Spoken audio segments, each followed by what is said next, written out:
નમસ્કાર. ભાજપને લઈને ભયંકર ખુલાસો.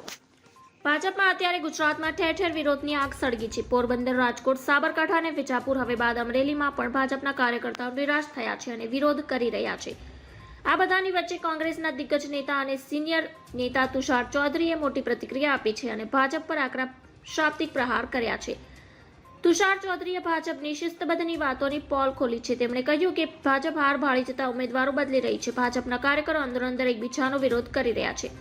સાબરકાંઠા બેઠક પરના કોંગ્રેસના ઉમેદવાર તુષાર ચૌધરીએ મોટી પ્રતિક્રિયા આપી છે. હાલમાં રાજ્યમાં સાબરકાંઠા ભાજપના ઉકળતા ચરુ જેવી સ્થિતિ છે. આ ઘટનાને પગલે કોંગ્રેસ ડોક્ટર તુષાર ચૌધરીએ ભાજપ પર શાબ્દિક પ્રહારો કર્યા છે. ભાજપમાં હાલ જે માહોલ છે તે મેં ક્યારેય જોયો નથી. ભાજપનો ગઢ ગણાતા વડોદરા બેઠક પરની ભાજપના દાવાનળ સળગ્યો છે અને તુષાર ચૌધરીએ આકરો કટાક્ષ કરતા કહ્યું છે કે કોંગ્રેસ યુક્ત ભાજપ થતા ભાજપના સંનિષ્ઠ કાર્યકરો અવાજ ઉઠાવી રહ્યા છે. ધન્યવાદ. જય હિન્દ.